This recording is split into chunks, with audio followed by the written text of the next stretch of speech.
गीता अध्ययन के इस सेशन में आप सभी का स्वागत, जहां हम भगवत गीता के दूसरे अध्याय को जानने का प्रयास कर रहे हैं राणा सर से। और चलते चलते हम श्लोक नंबर 66 पर पहुंच चुके हैं।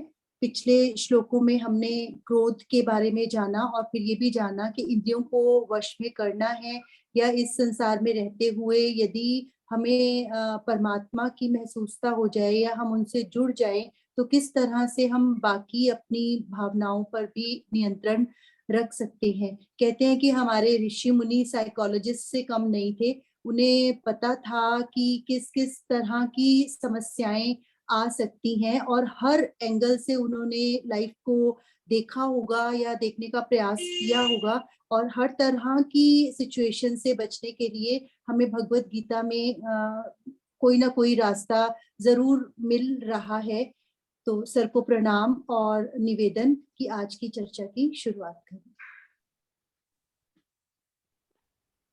वसुदेव सुतं देवं कंस चाणूरमर्दनम देवकी परमानंदम कृष्णं वंदे जगद्गुरुम। सभी को बहुत बहुत प्रणाम। हम भगवत गीता के दूसरे अध्याय की चर्चा कर रहे हैं और हम अब 66वें श्लोक पर पहुंच चुके हैं। मेरी आवाज ऑडिबल है? बिल्कुल सही है सर।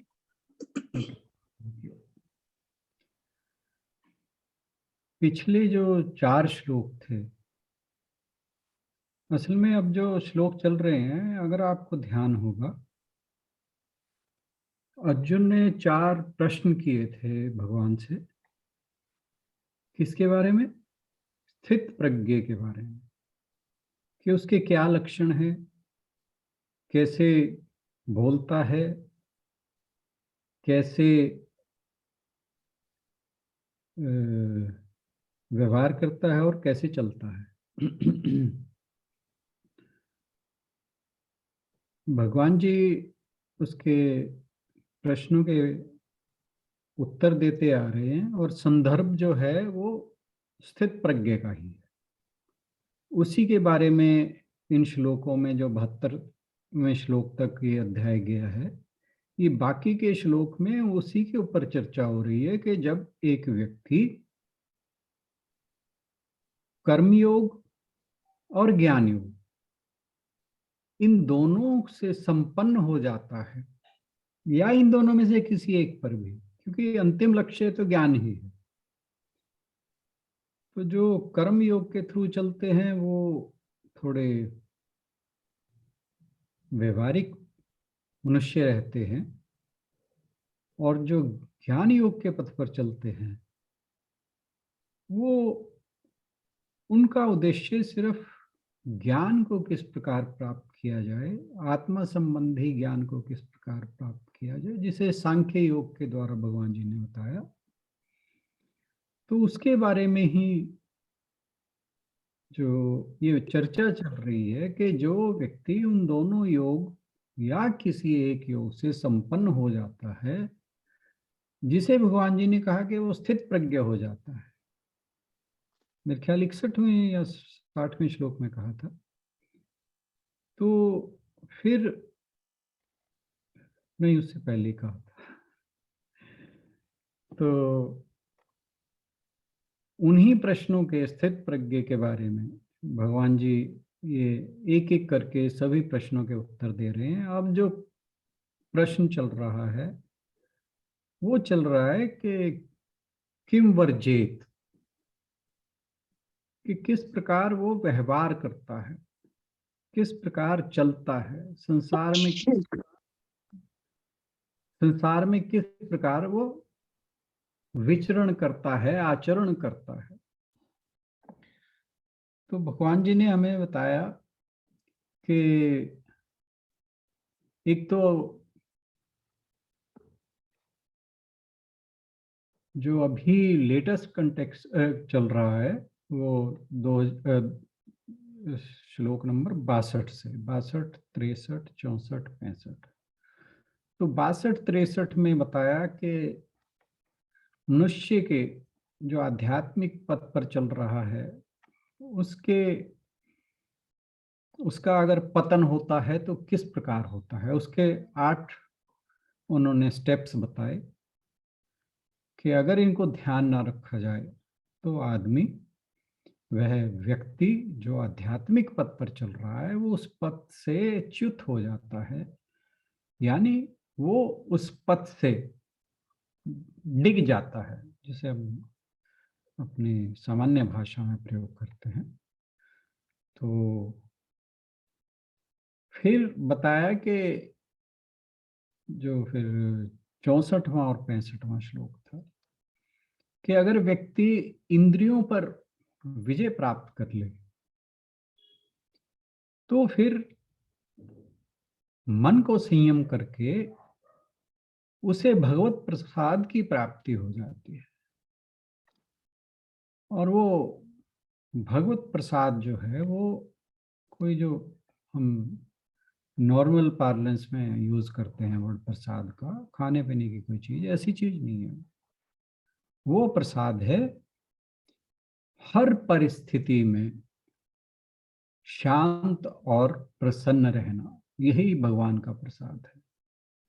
क्योंकि मनुष्य की सदा से ये आकांक्षा रही है कि किस प्रकार उसके दुखों का निवारण हो।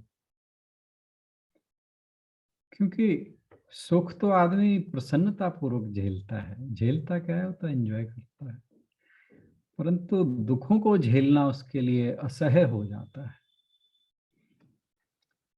और हमारे प्रारब्ध के कारण सुख दुख आने जाने हैं, उन्हें अवॉइड नहीं किया जा सकता, क्योंकि उस प्रारब्ध कर्मों में भगवान ने कहा था कि मेरा कोई उसके अंदर दखल नहीं है। वो तो जो मनुष्य ने किया है वो भोगेगा। परंतु हमारे शास्त्र कहते हैं और जो ऋषि मुनियों ने भी कहा है कि भगवान ने यहाँ कह जरूर दिया कि उनका कोई दखल नहीं है, परंतु अगर भगवत कृपा जो है वो प्राप्त हो जाए, जिसे हम गॉड्स ग्रेस कहते हैं, तो उन जो दुखों के क्षण हैं जो हमें प्रारब्ध से मिले हैं, उनका भी क्षय हो जाता है। क्षय नहीं तो समझिए कि उनका जो इफेक्ट है वो बहुत ही मिटिगेट हो जाता है, कि वो जो कुछ हुआ है वो तो भोगना पड़ेगा। परंतु अगर व्यक्ति आध्यात्मिक पथ पर चल रहा है, भगवान को समर्पित है, अपने कर्म उसने भगवान को समर्पित कर रखे हैं, फलों की इच्छा के बगैर वो कर्म योगी बना हुआ संसार में आचरण करता है, तो फिर जिसे यहाँ पर 65वें श्लोक में प्रसाद कहा है वो प्राप्त होता है। और जब उसे प्रसाद प्राप्त होता है तो उसकी मन जो है वो शांत और प्रसन्न चित्त रह होता है। और जब उस अवस्था का मनुष्य प्राप्ति कर लेता है तो फिर जो दुख हैं वो दुख नहीं रहते। तो इस तरह से हम समझ सकते हैं कि दुखों का क्षय कैसे होता है, क्योंकि प्रारब्ध के अनुसार दुख सुख तो आना जाना आवश्यक है, उसको अवॉइड नहीं किया जा सकता। परंतु अगर भगवत प्रसाद प्राप्त हो, उसकी कृपा प्राप्त हो, तो फिर वो दुख भी मनुष्य हंसते हंसते बिना विचलित हुए उनको काट लेता है। यही दुखों का क्षय हमें समझना चाहिए कि दुखों का क्षय है, बजाय इसके कि हम ये सोचें कि दुख आएंगे ही नहीं। परंतु भगवान की कृपा से हमारी मानसिक अवस्था कुछ अलग हो जाती है और हम उन दुखों को हंसते हंसते सह लेते हैं. So having said that, let us move to श्लोक नंबर 66. आशु बहन से अनुरोध के जरा इस श्लोक को पढ़ते हैं. हाँ जी सर.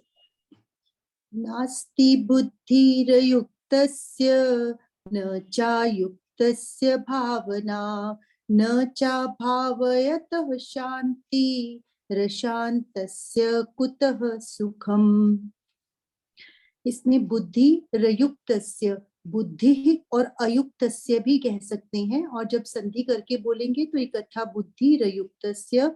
ऐसे ही दूसरी पंक्ति में शांति र शांतस्य, वर्ड अशांतस्य है, तो आप शांति और अशांतस्य भी कह सकते हैं और शांति र शांतस्य भी कह सकते हैं. जो कृष्ण भावनामृत में परमेश्वर से संबंधित नहीं है उसकी न तो बुद्धि दिव्य होती है और न ही मन स्थित होता है, जिसके बिना शांति की कोई संभावना नहीं है. शांति के बिना सुख हो भी कैसे सकता है. बहुत ही प्यारा श्लोक है. नास्ति बुद्धिरयुक्तस्य न चायुक्तस्य भावना. अयुक्तस्य, ये इसको अगर हम श्लोक नंबर 65 से रिलेट करें तो अयुक्तस्य का मतलब हुआ वह व्यक्ति जिसे प्रसाद नहीं मिलता, प्रसाद नहीं मिला. तो जिसे प्रसाद नहीं मिला तो उसे फिर आया बुद्धि. तो ये जो बुद्धि की बात हो रही है ये है आत्म तत्व को ग्रहण करने वाली बुद्धि. या आपको ध्यान हो गया कि हमने 2 प्रकार की बुद्धियों की बात की थी. किसी को याद है?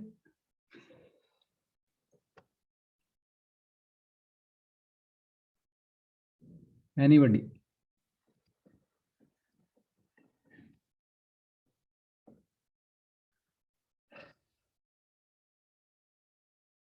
भाई ये तो जरूर याद रहना चाहिए. मैंने तो वैसे ही पूछ लिया. आप म्यूट है बहन जी. एक तो निश्चयात्मक बुद्धि और दूसरा वेवरिंग माइंड होते होंगे जो. नहीं, बुद्धि के जो प्रकार थे वो 2 थे. निश्चयात्मक उसका अर्थ था एक्चुअली. जो 2 बुद्धियां श्लोक में आई थी वो थी अव्यवसायत्मिका बुद्धि और व्यवसायत्मिका बुद्धि. तो जो व्यवसायत्मिका बुद्धि है उसे कहा गया निश्चयात्मिका बुद्धि. और जो अव्यवसायत्मिका बुद्धि है वो है जो बुद्धि निश्चयात्मक ना हो. तो निश्चयात्मक या व्यवसायत्मिका बुद्धि का अर्थ क्या है, एक बार मैं फिर रिपीट कर देता हूं ताकि इस श्लोक को समझने में हमें थोड़ी आसानी हो. कि जो केवल और केवल परमात्मा को पाने के लिए समर्पित है ऐसी बुद्धि को कहा गया निश्चयात्मिका बुद्धि या व्यवसायत्मिका बुद्धि. तो यहां पर भी जो बात हो रही है वो हो रही है आत्म तत्व को ग्रहण करने वाली बुद्धि. यानी निश्चयात्मिका बुद्धि जो सिर्फ और सिर्फ परमात्मा के लिए, परमात्मा की को प्राप्त करने के लिए, परमात्म तत्व को प्राप्त करने के लिए जो निश्चय किए हुए हैं वो हुई निश्चयात्मिका बुद्धि. तो कहा कि जो प्राणी प्रसाद नहीं प्राप्त होने, जिनको प्रसाद प्राप्त नहीं होता है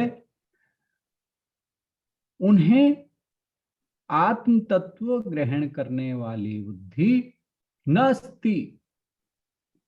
जो कहा ना अस्ति, जो पहला शब्द है, वो उनकी वो बुद्धि निश्चयात्मिका नहीं होती।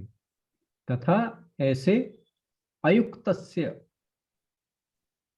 जो चंचल चित्त प्राणी हैं, फिर आया वर्ड भावना, न चायुक्तस्य भावना।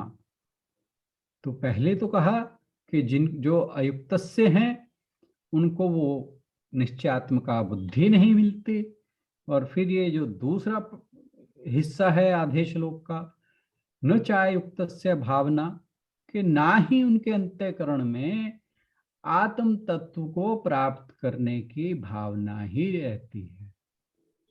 तो व्यवसाय जो अयुक्तस्य हैं, जिनको भगवान का प्रसाद प्राप्त नहीं है, जिनका मन शांत और प्रसन्न नहीं है, उनकी जो है ना तो आत्म तत्व को ग्रहण करने वाली बुद्धि ही होती है, ना ही ऐसे व्यक्ति के अंतःकरण में आत्म तत्व की भावना उपस्थित रहती है। तो फिर कहा अभावयतः, ये जो वर्ड था ना, न च अभावयतः, ऐसे आत्म तत्व की भावना रहित बुद्धि, भावना रहित प्राणी, भावना रहित अलग बात आई है और बुद्धि रहित की अलग बात आई है। तो ऐसे आत्म तत्व की भावना रहित प्राणी के चित्त की शांति भी नहीं होती। न चा अभावित शांतिर, शया कहिए शांति ही। तो फिर कहा अशांतस्य कुतः सुखम। तो जो ऐसा शांति रहित मनुष्य है, उसे सुख, यहाँ पर सुख जो है, ये जो हम छोटे छोटे सुखों की बात करते हैं उसकी बात नहीं हो रही। ये सुख है मोक्ष की प्राप्ति का सुख, या कहिए समाधि अवस्था की प्राप्ति का सुख, या कहिए आत्म तत्व को जान लेने का सुख। तो ऐसे व्यक्ति को जो अशांतस्य है, उसको अशांतस्य कुतः सुखम, उसे ऐसे व्यक्ति को, ऐसे शांति रहित व्यक्ति को मोक्ष का सुख कैसे प्राप्त हो सकता है। बहुत ही बढ़िया श्लोक है, एक वार्निंग देने वाला श्लोक है। कहा कि जो मनुष्य निष्काम योग से युक्त नहीं है, उसकी निश्चयात्मिका बुद्धि नहीं होती, और जो युक्त नहीं है उसके अंतःकरण में आत्मा के स्वरूप का चिंतन नहीं होता। वो आत्मा के स्वरूप का चिंतन कर ही नहीं सकता, क्योंकि उसकी बुद्धि निश्चयात्मिका नहीं है। और जो आत्मा के स्वरूप का चिंतन नहीं करता, उसको शांति नहीं मिलती, और जिसको शांति नहीं मिलती, अशांतस्य कुतः सुखम, उसे कैसे सुख हो सकता है। तो ये एक श्लोक में बहुत बातें कह दी भगवान जी ने हमारे लिए। तो पिछले श्लोकों में तो क्या कहा कि जो इंद्रियों और मन को वश करने वाले गुण हैं, उनके बारे में बताया। और इस श्लोक के अंदर बात वही है, लेकिन समझाने के लिए यहाँ पर एक, ये कहिएगा नेति नेति का सिद्धांत जो है उसका प्रयोग किया गया है। तो बात वही है कि जो भगवान से पूछा था अर्जुन ने कि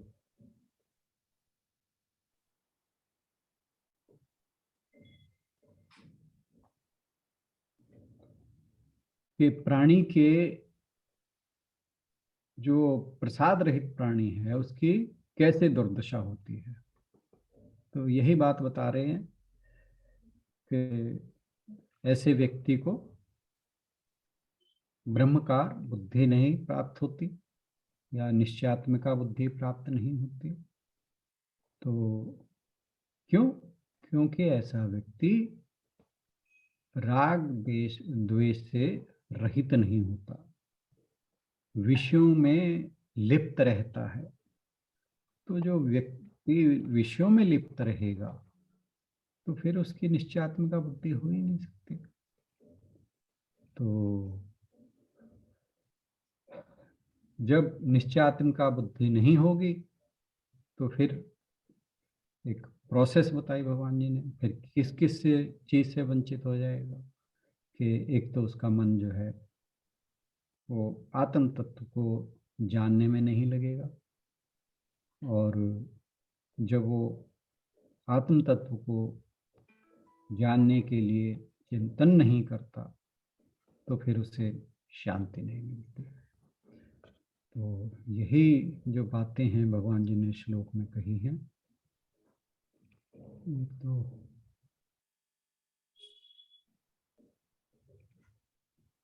मेरा सिस्टम कई दिनों से ठीक से काम नहीं कर रहा। 1 मिनट।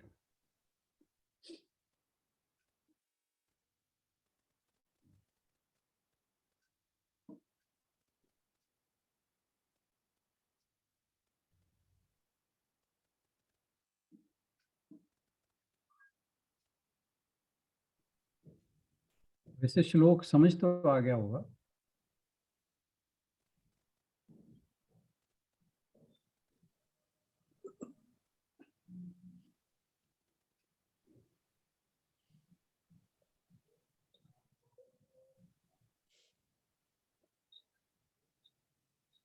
जी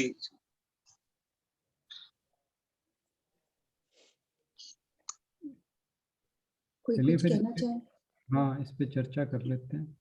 हाँ जी, कोई भी कुछ कहना चाहे तो जरूर अपनी बात रखें आज के श्लोक को लेकर, जो भी आपको समझ में आया।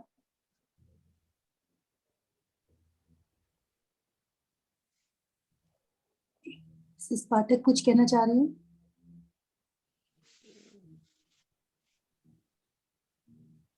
हाँ जी, हाँ हरिओम जी, जी।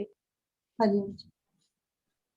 मैं अपने ऊपर ये बात अप्लाई करके देखती हूँ कि कुछ भी अगर हमने काम करना हो, कुछ सोचना हो, कुछ भक्ति करनी हो, पहले हमारी बुद्धि में ज्ञान के मुताबिक हम सोचते हैं कि हम जाएं। जब वो होता है तो अच्छा सोच के, अच्छा पढ़ के, अच्छा सुन के तो हमारे मन में भावना आती है। भावना के बाद क्या है कि जब हम वहां पे जाते हैं तो हमें अच्छा फील होता है, मतलब शांति मिलती है वहां पे जाके। तो हमारे बिल्कुल। भाव ऐसे बन जाते हैं। अगर ये सब चीज नहीं होता तो हमें सुख नहीं मिलता। तो जैसे अब मंदिर में जाने की बात करती हूँ, तो जैसे हम बचपन में जो हमें मतलब कि बुद्धि में हमारे में पड़ा हुआ है कि भगवान को मानना है, भगवान का कही हुई बातों को मानना है, हमारी बुद्धि में है ये बातें। तो उससे हमारे में भावना मेरे में ऐसी आई, मैं अपने पे लगा के देखती हूँ। अगर मैं उस भावना की को अपने अंदर से महसूस करती तो मुझे शांति भी मिलती है।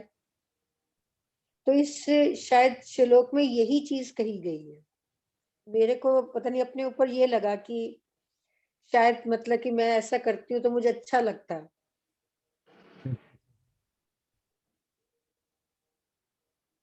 बिल्कुल सही कहा आपने।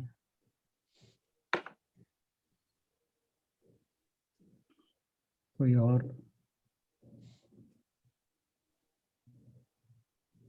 डॉक्टर सुनीता जी। जैसे जब आपका मन शांत होता है, जब आपका मन शांत होता है, आपका मन शांत होगा, आप इधर उधर विचरेगा नहीं तो आप कुछ गलत नहीं सोचोगे। मतलब जो पॉजिटिव है वही सोचोगे, या जो अच्छा है वही सोचेंगे। अच्छा सोचेंगे तो और भटकन कम हो, मतलब जितनी भी भटकना है वो खत्म हो जाती है, और भटकना खत्म होएगी तभी से शांति मिलेगी। और शांत रहेगा दिमाग तो मतलब जैसे कहते हैं ना कि भगवान में मन लगेगा, या ये सोच सकते हैं कि हाँ, मतलब इधर उधर आप बिल्कुल भटक नहीं रहे हैं। मेरा कहने का मकसद कि मन शांत रहेगा तभी ऐसा हो सकता है कि आप इधर उधर भटको नहीं। थोड़ा सा भी कई बार ये मन परेशान होता है तो आप जितना मर्जी कोशिश कर लो, आप एक बार शुरू करते हो, फिर बिना आपको पता लगे यू रियलाइज कि आप फिर डिविएट कर गए हो, फिर आप अपने आप को वापस लाते हो, फिर आपको समझ नहीं आती है, बिना आपको पता चले आप फिर डिविएट कर जाते हो। पर अगर मन मन को वश में किया है तो मन शांत रहेगा, मन शांत रहेगा तो ये भटकन नहीं होगी। बहुत मेरे अच्छा को कहा लगता है आपने। कि ऐसा मतलब हमारी बेसिक कोशिश तो यही होनी चाहिए कि हम अपने आप को बिल्कुल शांत रखें और मन को भटकने से रोकें।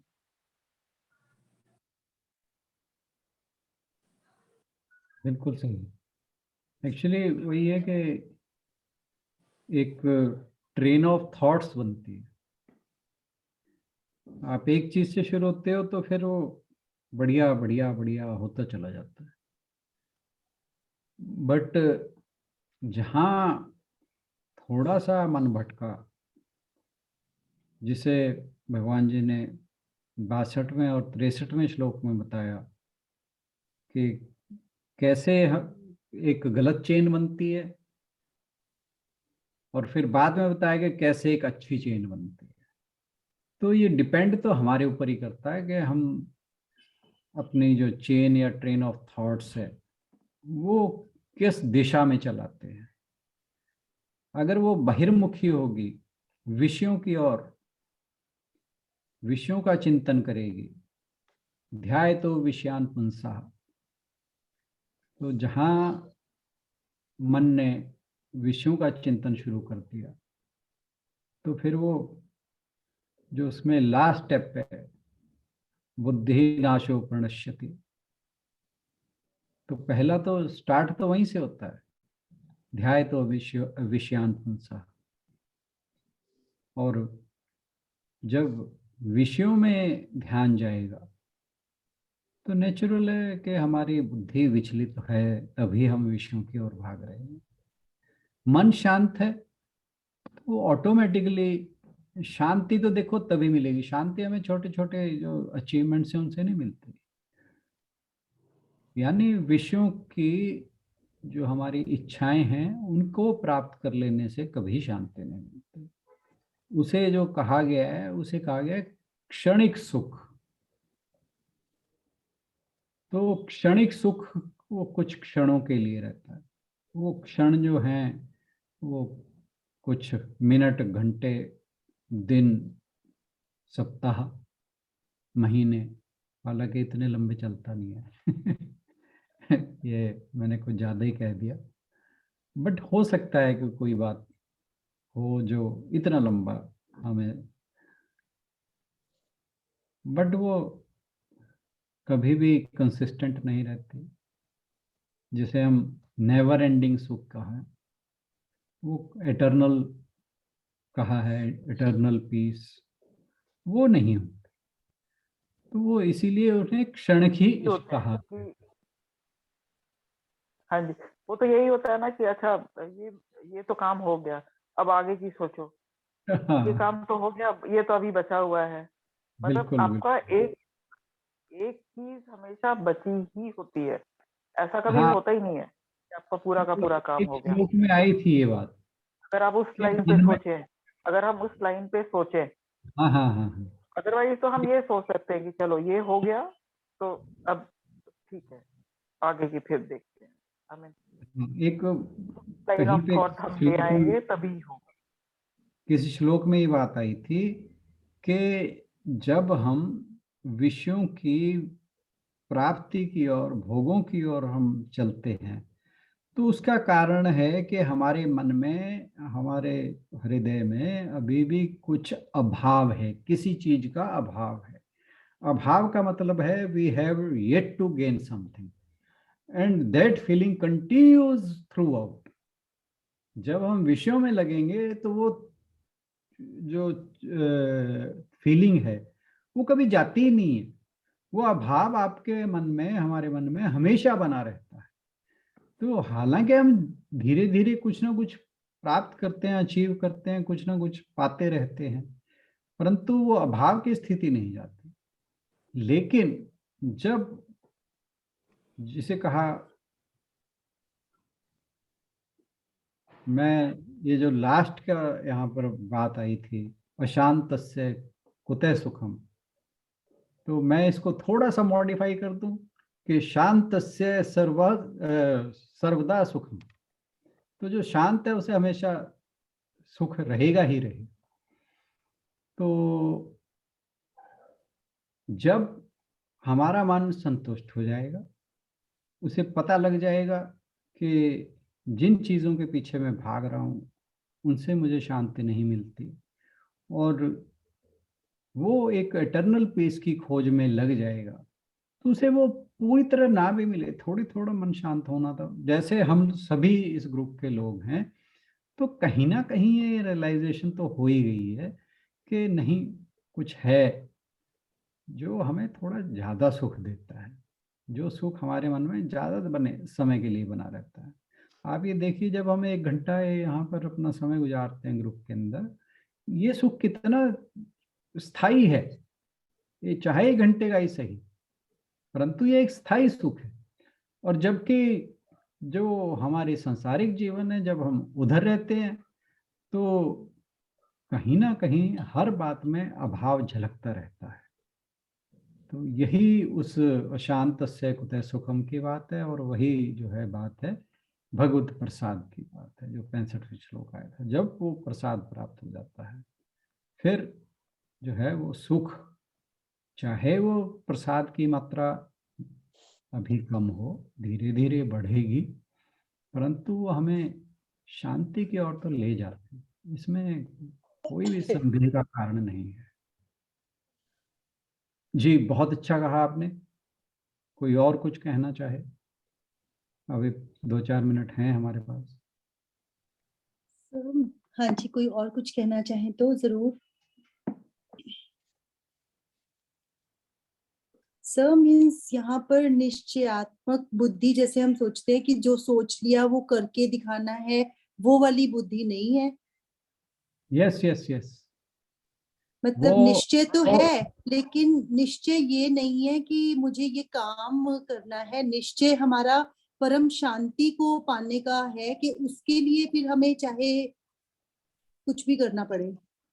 यहाँ मैं 2 बातें कहूँगा।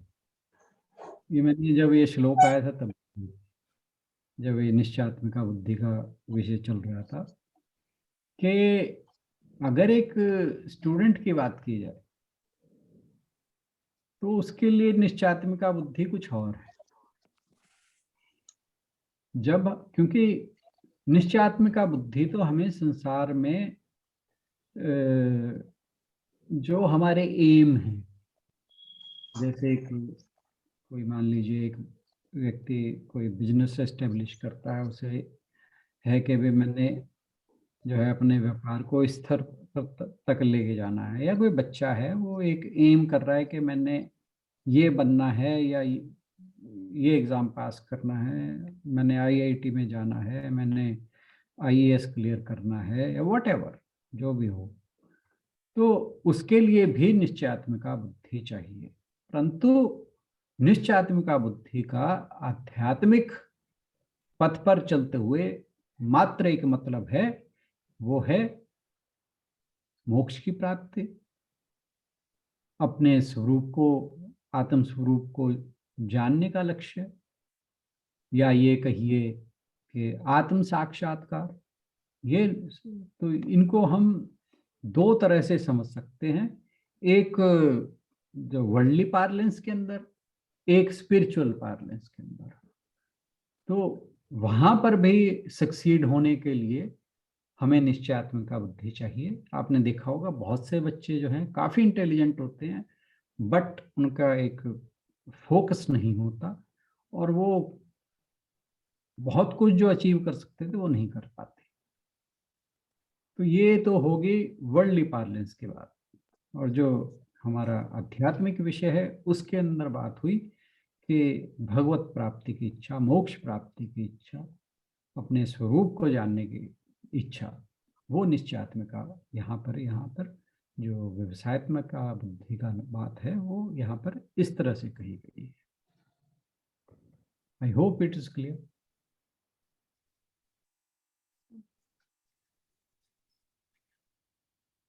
मीन्स शांति के लिए हर काम करने हैं। जैसे अगर हम मंदिर जाने का या कहीं का भी नियम कई कई बार इतने दृढ़ होते हैं, लेकिन शांत तो नहीं होता मन फिर भी उस समय में।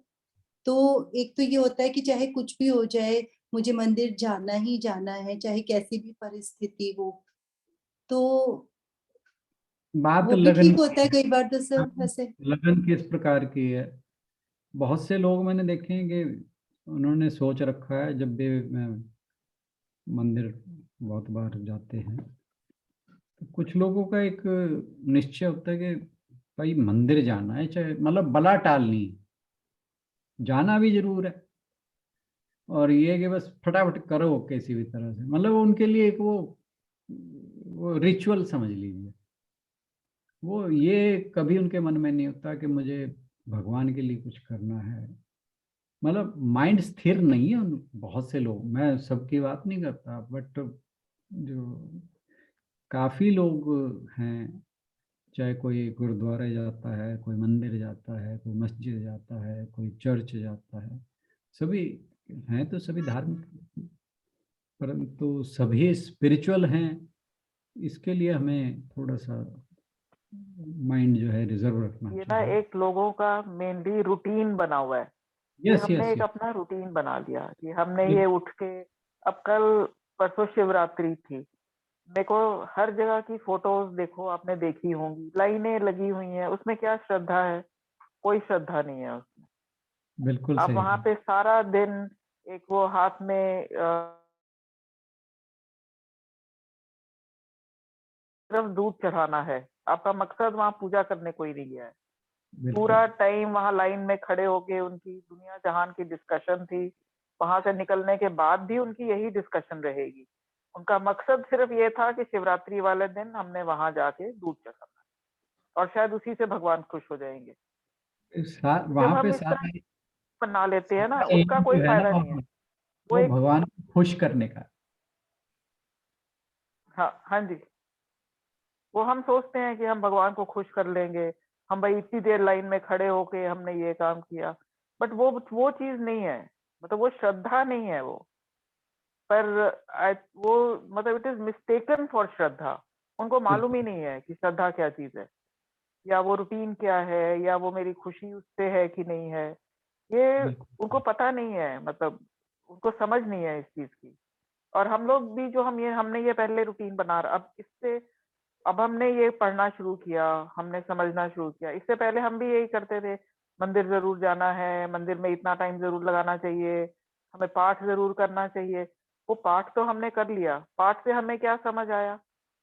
और ये गीता हमने, जैसे एक बार आपने कहा था कि आपके फादर ने कहा कि मैंने तो गीता पढ़ ली, अब मैं प्रसाद लेके आया। इस तरह से हम भी रोज पढ़ लेते थे गीता, पर उसका तो कोई बेनिफिट नहीं है ना, कोई बेनिफिट नहीं हुआ हमें। बिल्कुल सिर्फ इतना बेनिफिट था कि जितनी देर हम वो पढ़ रहे थे तो शायद हमारा दिमाग डाइवर्ट नहीं हो रहा था, बस ये बेनिफिट एक था। उसके अलावा तो कोई बेनिफिट नहीं है God उसका। knows that also। क्योंकि मन में जब ये रहता है ना, ये तो पाठ खत्म करना है, तो फिर जो भावना है वो कुछ अलग ही हो जाती है।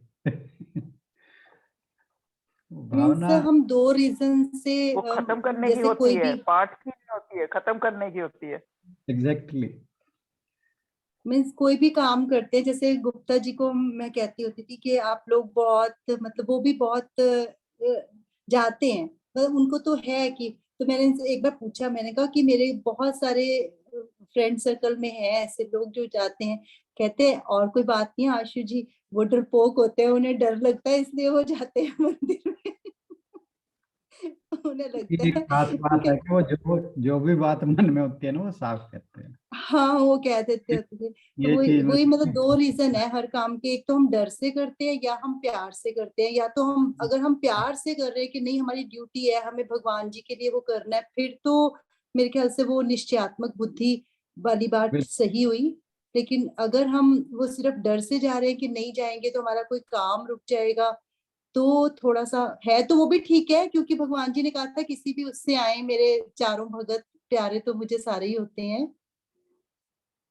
बिल्कुल सही बट बात। मीन्स आप ये कह रहे हो कि जो निश्चयात्मक बुद्धि है वो उनका एम अलग होता है, फिर वो उस एम अपने आत्मिक हलचल को, ताकि हमारी ना हो, हम उससे बचे रहे, तो उसके लिए वो हर काम को जो भी काम निश्चय करेंगे, जो सोचेंगे, उसे पहले एम रखकर फिर करेंगे उसे निश्चय। बिल्कुल बिल्कुल। एक छोटा सा उदाहरण मैम शशि जी का भी है। देखो, उन्होंने निश्चय किया कि मैंने सारी गीता याद करनी है, तो उन्होंने वो की। अब धीरे धीरे परिपक्व भी हो रहे हैं, तो ये बिल्कुल। निश्चय वाली बुद्धि है मेरे हिसाब से। तो हम तो खैर विचलित हो जाते हैं, पर मुझे लगता है ये निश्चय ये था उनका कि उन्होंने सारी गीता याद की, फिर धीरे धीरे अपने यानी कि परिपक्व भी हो रहे हैं, धीरे धीरे बताते भी हैं और बताते भी जा रहे हैं और अच्छे से अच्छा करते भी जा रहे हैं। जैसे सर हैं, अब सर भी सारी ये बुद्धि जो है बिल्कुल इन्होंने इसी ज्ञान पे लगा रखी है, तभी तो इतना बड़ा ज्ञान दे रहे हैं। यानी कि बुद्धि को स्थिर कर लिया ना एक जगह। हमारी नहीं, बुद्धि देखिए, विचलित होती रहती। जो शशि बहन जी की बात है, वो तो उनका समर्पण बड़ा गजब का है। और ये देखिए कि उनका एकमात्र एम है कि प्रसार करना है, जो मैंने सीखा है वो औरों को सिखाना है। हाँ जी, बहुत हाँ ही जी, बिल्कुल। कमाल का लक्ष्य है उनका। और भगवान उनको चिरायु रखें और उनका ये लक्ष्य बनाए रखें, और इसी तरह उनके सानिध्य में लोग गीता को समझें और सीखें। हमारी तो तो यही परसों भी वो प्रार्थना एक ही बात कह रहे थे कि आप चाहे एक श्लोक याद करो तो जरूर करो। है। मतलब वो ऐसे मोटिवेट करते हैं, तो लगता है कि हाँ हमें भी थोड़ा आगे बढ़ना चाहिए। तो बिल्कुल होता है सर ये ऐसी निश्चय वाली बुद्धि, मेरे ख्याल शायद यही निश्चय वाली बुद्धि होगी सर, बिल्कुल बिल्कुल जिसके बारे बिल्कुल। में हम बात कर रहे हैं, हम चर्चा कर रहे हैं सर। जी जी। चलिए, और कोई अपनी बात कहना चाहे तो जरूर कहें, अन्यथा समापन की ओर बढ़ेंगे।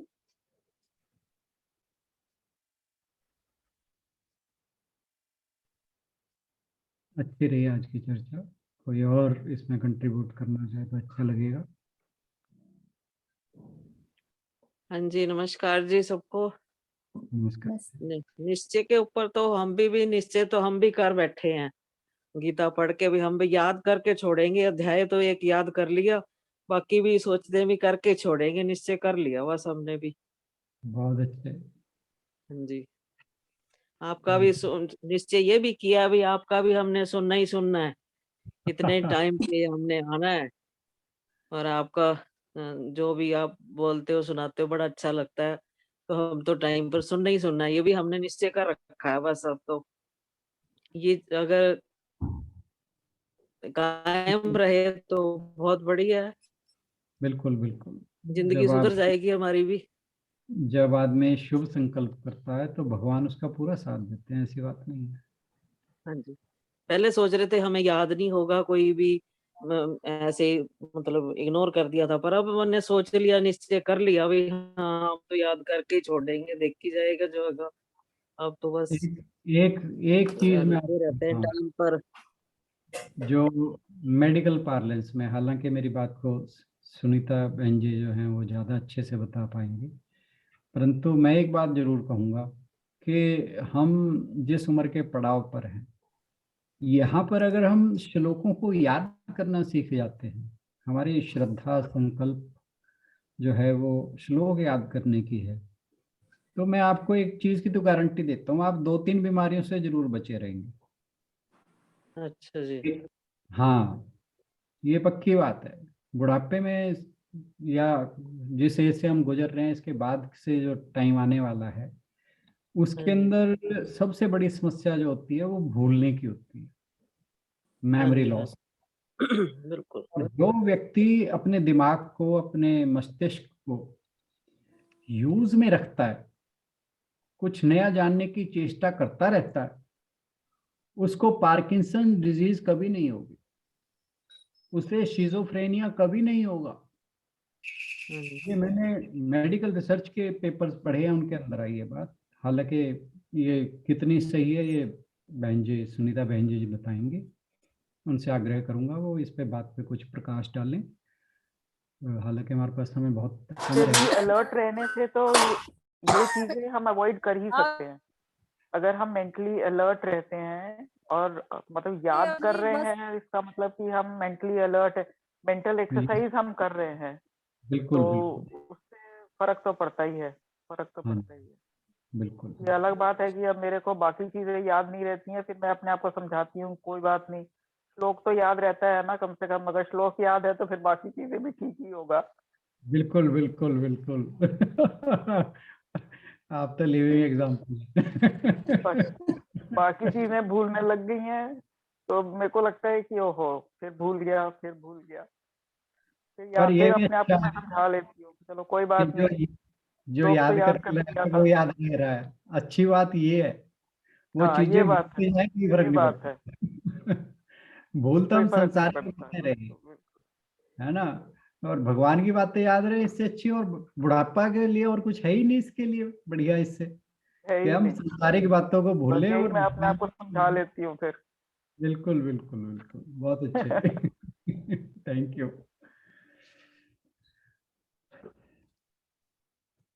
चलिए इसी के साथ समापन की ओर बढ़ेंगे। दोनों आज का श्लोक डॉक्टर के सर का कोई और कुछ फेवरेट कहना श्लोक चाहे? था। टाइम तो हालांकि काफी हो गया, 7 फटाफट बजे। से के सर भी जैसे एक तो ध्याय तो विषयान पुंस ये वाला श्लोक, और एक ये नास्ति बुद्धि युक्तस्य, ये तो मतलब आए दिन बोलते ही रहते थे, जैसे मुंह पे चढ़े हुए थे उनके। और कहते थे मुझे तो लोग पागल कहते हैं, क्योंकि मेरे दिमाग में जो आ गया कि अगर मैंने सेवा के लिए अपना जीवन देना है तो देना है। और वो हमने देखा भी कि चाहे अपनी हेल्थ उनकी कितनी ज्यादा कैसे थी, बट फिर भी एक संकल्प था कि नहीं मुझे करना है तो करना ही है, तो उनका जीवन जी के लास्ट गए। एपिसोड देखो, वो उसमें आईसीयू में पड़े हैं और उन्होंने मेरे ख्याल सेशन किया था। तो तो आपकी अभी एक बात इम्प्लीमेंट करनी हमें जरूरी है, जो आप कहते हो कि सिर्फ 1 घंटे यहाँ बैठने से कुछ नहीं होगा, लेकिन बाकी के जो हमारे 17-18 घंटे हैं वो टाइम के अंदर सब अभी नहीं हो पा रहा है, क्योंकि यहाँ से निकल के थोड़ा थोड़ा देर बाद ना फिर दोबारा से कोई कोई चीजें आ जाती हैं, तो उसके ऊपर भी वर्क करना रहता है। नहीं, वो ऑटोमेटिक होगा। तो आप किसी भी चीज को फोर्स अपॉन ना करें अपने ऊपर। जैसे वो अंजू बहन जी कह रही थी कि मुझे क्रोध आता है, उन्होंने कहा था ना आप कहो कि मेरे क्रोध आना चाहिए, बट वो हम चैनलाइज अच्छे से करें। ऐसा हो रहा है कोई बात नहीं, अपना जो दैनिक काम है उनमें समर्पण का भाव रखें। जब भी याद आए भगवान को याद कर लिया कीजिए, जब भी कोई क्षण ऐसा है। तो जब वो एक मान लीजिए आप बाकी के जितने भी घंटे हैं उसके अंदर आप मान लो कुछ सेकंड निकाल पाते हैं, कुछ मिनट ही निकाल पाते हैं। जब भी आपको थोड़ा सा एक गैप दिखे वहां पे अगर भगवान को याद कर लें, तो वो टाइम फ्रेम जो है ना वो अपने आप ऑटोमेटिकली बढ़ता चला जाएगा। आप तो ये भगवान को तो याद कर रहे थे हरिओम हरिओम भी बोल रहे होते, पर अंदर से उबाले आ रहे होते। नहीं, जब आप काम कर रहे हो ना तब तो अलर्ट रहता है माइंड, फिर वासियां नहीं आ रही होती। नहीं बस गुस्सा आ रहा होता है, मैं बोल रही हूँ, जो उबासी नहीं आ रही होती। नहीं, मुझे भी आता है, पर मैं साथ साथ भगवान का नाम, ये वो जो है ना, क्या नाम है मेरा फेवरेट जो है, वो है महामृत्युंजय मंत्र। वो वो दिन में चलता रहता है अपने आप। तो मान लो गुस्सा आ गया, मैं गुस्सा कर रहा हूँ पर वो फिर वो शुरू हो जाता है। फिर धीरे धीरे कब हट जाता है माइंड मेरे उधर से पास उधर। एक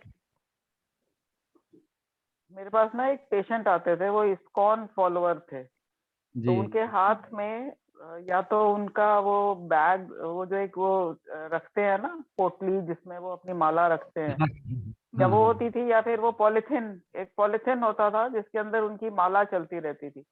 वैसे वो खड़े होके मेरे को अपनी सारी बात बता रहे होते थे, और वैसे उनकी उंगलियों पे वो माला के मोती चल रहे होते थे।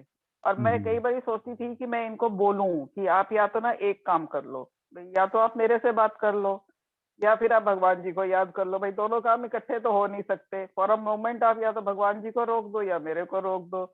और मेरे को लगा कि ये बहुत रूड हो जाएगा, ऐसे बोलना नहीं चाहिए, पर चलो जैसी उनकी श्रद्धा। आई हाँ जी, थिंक ये भी मतलब मेरे को कोई बहुत ये वो लगता नहीं है कि ठीक है, शायद, पता नहीं, हो सकता है मैं ही गलत हूँ। पर मतलब जो मतलब आप अगर भगवान का भी नाम ले रहे हैं, चाहे आप माला भी जप रहे हैं, तो मतलब फिर हमारा ध्यान उसी में होना चाहिए। नहीं, जब ये आप नहीं कि एक, मेरा ध्यान तो मैं कहीं और हूँ। देखिए वो बात वही है कि जब आपके पास कुछ गैप आए ना, उसी में याद करें, वो ज्यादा अच्छा है। मेरा भी यही मानना है। बाकी देखिए, ये भगवान की लीला परंपार है, उसे कोई नहीं जान सका। वो किन बातों जय में श्री कृष्ण जी। ओनली ही जय नोस। श्री कृष्ण। डॉक्टर साहब, आप तो नहीं, आप पहले कहा होगा जब आप ड्यूटी पे होते रहे, आप नहीं कहेंगे? आप जब से आपने ये ज्वाइन किया है, आप नहीं कहेंगे भाई दस हाँ लोग जी, काम नहीं करने? हाँ अब आपका, अब आप में हाँ, ये परिवर्तन आ बात गया तो है, होगा। ये बात तो। हाँ जी, हाँ आज जी, जी बिल्कुल बिल्कुल। सर, के सर ये भी कहते थे कि हर हमें हर राणा जी की चीज, तरह हम एक, हाँ जी हाँ जी हाँ जी, हाँ ऋषिकेश जी में आ जाए राणा जी की तरह। कुछ गीता जी का भी वहां चल गया था। वो 90-92 साल के थे गुरु जी, बहुत अच्छा उन्होंने समझाया। क्या अर्जुन को कृष्ण जी कहते हैं बार बार, भाई तू मुझे ही मान, मैं ही भगवान हूँ, सब कुछ है। तो अर्जुन ने भी पूछा है, भाई तुम्हारे भगवान कौन है, तुम किसको मानते हो? तो आज ब्रह्म प्रकाश जी का जन्म महोत्सव था, उनकी मतलब वो बहुत बताया। भाई उनका व्यापार अच्छा था, उनके माँ बाप का। तो उनको मतलब चांदी के सिक्के गिनने के व्यापार में आते थे। उसने मतलब जब चांदी के सिक्के गिनने के लिए दिए गए, तो उसने कह दिया भी मेरे हाथ काले हो गए तो मेरे दिल का क्या हाल होगा। वो घर छोड़ के चले गए थे। जो सबसे इनके में तब वो था 56-7 हुआ। तो उसके बारे में कृष्ण जी ने कहा, भाई जो ऐसे आदमी होते हैं, मेरे लिए वो भगवान होते हैं, जो मतलब जिन्होंने सब कुछ मेरे लिए छोड़ दिया। मैं उनको पूछता हूँ तो बहुत मतलब राणा जी याद आ जाते हैं, कहीं सब याद आ जाते हैं। मैं चलो कहीं ना कहीं हम सुनते हैं तो कहीं ना कहीं मतलब बहुत वो यादगार आता थैंक यू। बहुत बढ़िया, थैंक यू। है। वही सर तो ये कहते थे कि सबके लिए कुछ ना कुछ मतलब कि जैसे प्लेटर में कहते हैं सब कुछ होता है ना, जब आप शादी करते हो तो हर का टेस्ट देख के, ऐसे ही भगवान जी ने भी हर एक के हिसाब से जो भी बनाया है, माला भी बनाई है या जो भी बनाया है, क्योंकि हर एक की स्टेज एक जैसी नहीं हो सकती, वो हमारे पूर्व कर्मों के हिसाब से भी शायद रहता होगा। तो इसलिए वो कहते थे जो जहाँ पे लगा हुआ है ना, उसको लगा रहने दो, किसी को कुछ छेड़ने की जरूरत नहीं है। आप अपना सोचो कि आपने क्या करना है। हर किसी का अपना टाइम आएगा। ये तो हमारे शास्त्र कहते हैं कि मोक्ष की प्राप्ति तो हर किसी को होनी है। वो कोई कितना टाइम लेगा, वो उसके एफर्ट्स पे डिपेंड करता है। तो बात ये कि हमें सिर्फ अपने एफर्ट्स देखने हैं, उनके ऊपर ध्यान रखें, वो ज़्यादा अच्छा है। चलिए इसी के साथ समापन की ओर चले। आज कल इसी चर्चा को और आगे रख सकते हैं अगर चाहे तो। ओम पूर्णमदः पूर्णमिदं पूर्णात् पूर्णमुदच्यते पूर्णस्य पूर्णमादाय पूर्णमेवावशिष्यते। ओम शांति शांति शांति। हरि ओम। सभी को बहुत बहुत प्रणाम। Thank you very much. बहुत सार्थक रही आज की चर्चा। आप सभी के सहयोग के लिए धन्यवाद। सूद सर आए थे 4-5 दिन तो खूब हंसा के गए थे, अब हंस लिया करो सब लोग।